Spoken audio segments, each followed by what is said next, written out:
Donald Trump delivered a speech to Congress on Tuesday that I think can best be described as interesting and exciting. Wait, sorry, I read that wrong. Interminable and excruciating. It was the longest presidential address to Congress in modern history, and all you really need to know is that he threatened to destroy Social Security and put Marco Rubio in charge of capturing the Panama Canal. For more on this, it's time for a closer look. You know, I'm sometimes asked what I think about the fact that some people might get their news from me, and I always say, don't get your news from me. Use this show as a second, or even better, a third source for the news. But then I watched Donald Trump's hour and 40-minute address to Congress last night, and all I can say is, from now on, you can get your news from me. Don't put yourself through this anymore. When there's a big old dumb speech like this, instead of watching, just do other things. Reconnect with family, watch Severance, or just go to bed early and dream sweet dreams about simpler times when you didn't need to take out a loan for a 3-egg omelet. Because, man, this speech, oof, you guys, let me tell you, of all the things I've said about Donald Trump over the years, you know, and I've said a lot. I've called him weird, racist, weird, fascist, weird, stupid, weird, a liar, weird, a moron, weird, and a weird weirdo who's weirdly weird. I even have a new children's book about Trump in the NBC story called Where's Weirdo? You can find it in the free bin right next to Dwight Schrute's cookbooks. Of all the things I've said about Trump, I never thought I would also call him boring. But guys, this speech, it was boring. It was the longest presidential address to Congress in modern history. I mean, so long, you couldn't bring in Doge to make any cuts? His speech was so long, Adrian Brody played him off. In fact, here's a bunch of movies, full movies that are all shorter than last night's speech. Any of these movies would be more worth your time, and I'm including the Emoji Movie, which apparently stars Marco Rubio as the nervous emoji. That was the face Rubio made last night when Trump announced that Rubio would be in charge of taking control of the Panama Canal, which I guess Rubio was finding out for the first time last night. He looks like a tourist on the F train trying not to make eye contact with a flasher. There was really only one exciting moment during this otherwise excruciating performance. President Trump's address started off with some commotion. Texas Congressman Al Green removed from the House chamber after standing and shaking his cane as he shouted that Mr. Trump didn't have a mandate to cut Medicaid. The chair now directs the sergeant-at-arms to restore order. Remove this gentleman from the chamber. How dare he disrupt such a sacred tradition? Congress is a place of dignity and respect. You can't just interrupt the official proceedings of the legislative branch just because you disagree with what they're doing. Thankfully, Republicans would never stoop to such an unruly display. When they disagree with the actions of Congress, they express those disagreements the right way by putting on a big old ornamental Viking headdress, scaling the walls with Trump flags, breaking windows, and stealing a podium. Imagine if Democrats had just decided to walk out carrying a wooden inanimate object. Also, can we please cool it with the whole withered decorum dance? This guy changed the game, and these are the new rules. He literally called Elizabeth Warren Pocahontas again last night, which is both deeply offensive and a film that is 20 minutes shorter than the speech last night. I know we all long for the days when everyone was civil and polite, but we live here now.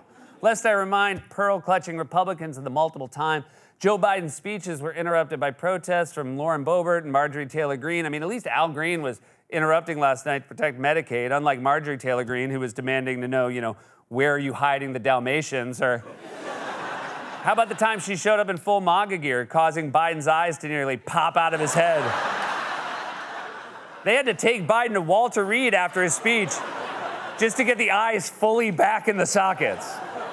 Also, my favorite part of that whole Al Green interruption was when Trump tried to signal with his hands for Green to be kicked out without stopping his speech. I mean, Trump has totally lost his fastball. I thought he'd have a quick jab or a zinger for Green, but he couldn't even get off the teleprompter. I mean, the guy's name is Al Green. You couldn't do something with that? Take him to the river.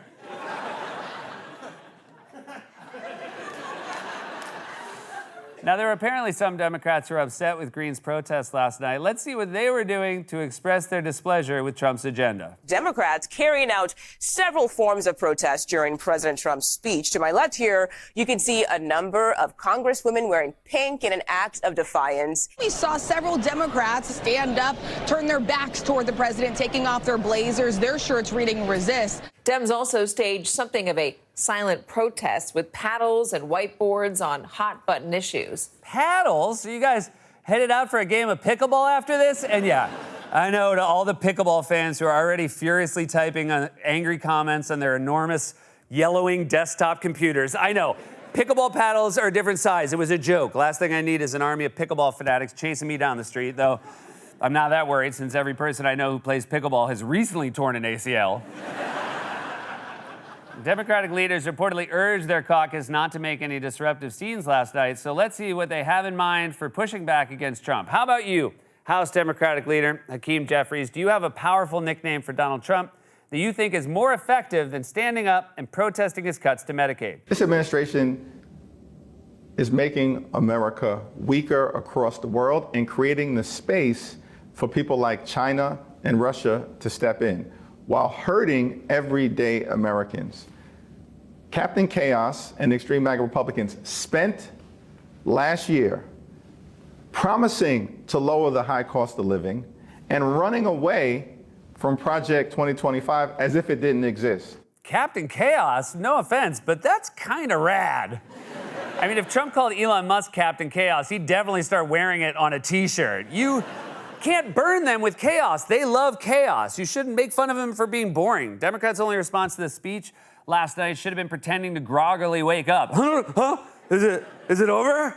Or how about the official Democratic response delivered by Michigan Senator Alyssa Slotkin? Usually these State of the Union responses are cursed by embarrassing mishaps like the time Marco Rubio drank some water, which then led to Trump splashing water at a rally and screaming it's Rubio, which led to Rubio saying Trump has a small penis, which led to Trump saying actually he has a big penis, which led to Rubio endorsing Trump, which led to Trump picking Rubio as his Secretary of State, which led to Rubio realizing he's now in charge of the Panama Canal. And I'm no canal expert, but that's like one of the biggest ones. Top 7 for sure. So how did the Democratic response go? What was their big takeaway? As a Cold War kid, I'm thankful it was Reagan and not Trump in office in the 1980s. Trump would have lost us the Cold War. I'm sorry, but no one gives a about Ronald Reagan. I mean, remember the Ronald Reagan movie that came out last year? That's right, you don't. The only way you saw that movie is if you visited your grandma in the old folks' home on movie day. There are people who voted in the last election who were born after Reagan died. There's a good chance they think this man is Ronald Reagan. No one cares about the Cold War or Ronald Reagan. They care about the fact that Donald Trump and his Doge hatchet men are coming for Social Security, Medicaid, and Medicare.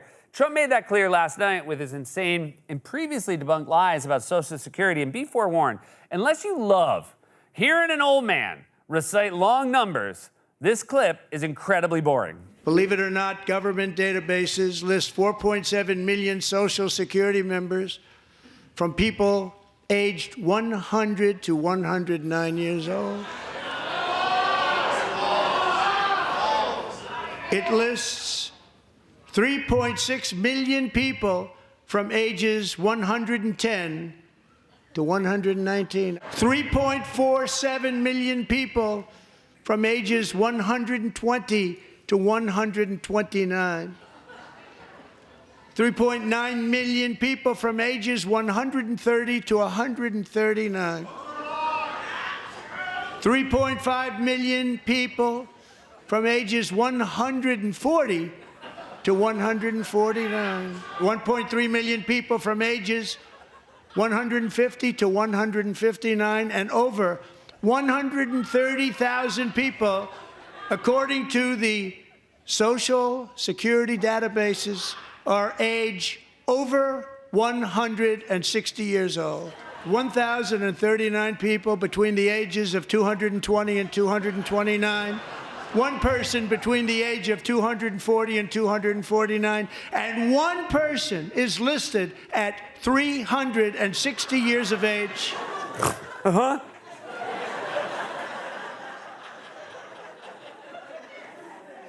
Is it over? All right, first of all, not cool to call out Rudy Giuliani like that. I told you I was 360 years old in confidence.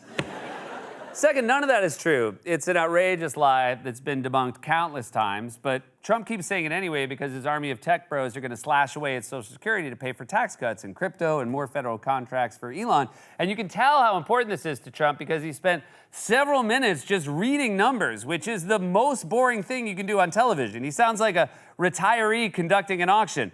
We have 200, do we have 300? 300 sold to the Democrats holding the battles. Trump could not have made it any clearer that his big priority is slashing Social Security. Democrats have to do something to make people feel like they're standing up for them. Otherwise, they're going to be out of power for another 360 years. This has been a closer look.